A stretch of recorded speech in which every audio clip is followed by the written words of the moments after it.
Assalamualaikum teman-teman. Halo, perkenalkan saya Alifa Risma Kalisti dari kelas C Prodi D3 RMIK. Pada video kali ini saya akan membahas tentang penyakit tidak menular. Sebelum itu, teman-teman tahu nggak sih apa itu penyakit tidak menular? Oke, saya bantu menjelaskan sedikit ya. Jadi, penyakit tidak menular adalah penyakit yang tidak dapat ditularkan dari satu individu ke individu lainnya. Pada umumnya disebabkan oleh gaya hidup tidak sehat, genetika, atau kondisi lingkungan yang tidak baik. Nah, pada video ini saya memilih satu topik untuk dibahas, yaitu mengenai jantung koroner. Oke, tanpa berlama-lama lagi, kita langsung masuk ke pembahasannya. Assalamualaikum Kak. Waalaikumsalam. Sehabis dari mana Sasa? Dari rumah Michi Kak, mengerjakan tugas melukis. Tetapi karena Michi harus ke rumah sakit, kami tidak menyelesaikannya. Apakah keluarga Michi ada yang sakit Sasa?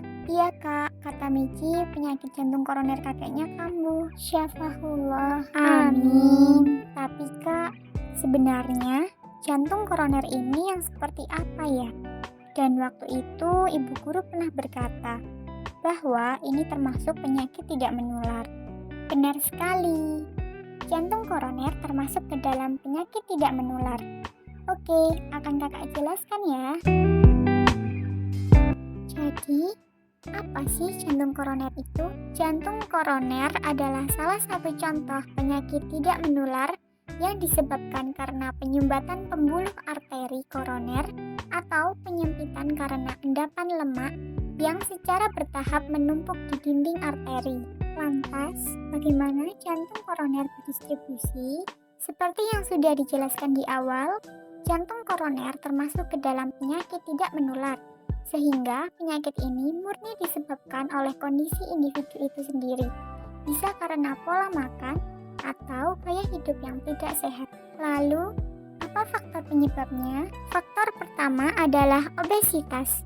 Seorang penderita obesitas akan mengalami peningkatan tekanan darah, kadar trigliserida, kolesterol, resistensi glukosa, serta penggumpalan darah yang akhirnya menyebabkan penyempitan dan memicu munculnya plak pada pembuluh darah. Faktor kedua adalah merokok.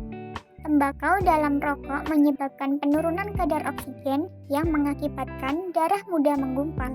Faktor ketiga adalah usia. Semakin tua usia, maka semakin besar timbulnya plak yang menempel di dinding dan menyebabkan gangguan aliran darah yang melewatinya. Apa gejala yang dirasakan penderita? Pertama, penderita akan merasa nyeri dada seperti tertindih karena kurangnya asupan oksigen dalam darah. Kedua, penderita akan mengalami sesak nafas karena kerja jantung yang tidak berfungsi dengan baik. Ketiga, penderita akan mudah lelah disertai pusing karena sirkulasi darah terganggu. Keempat, saat pembuluh darah penderita penyempit, secara tidak langsung otot jantung akan kekurangan oksigen dan memicu adanya keringat berlebih serta rasa mual dan muntah. Lalu, bagaimana cara mencegahnya? Untuk mencegah penyakit jantung koroner, maka wajib rutin memeriksa tekanan darah dan kadar glukosa, menghindari rokok, selalu berpikiran positif untuk menghindari stres, berolahraga, menjaga pola makan, dan mengonsumsi makanan bergizi. Nah, bagaimana Sasa? Apa rasa penasaranmu sudah terjawab? Sudah Kak, Sasa paham.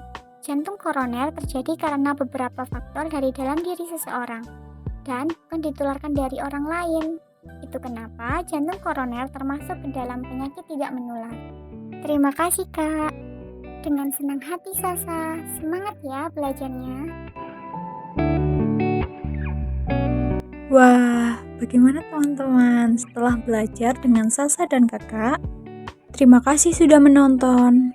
Wassalamualaikum. Bye. Berikut adalah sumber yang dipakai oleh kakak.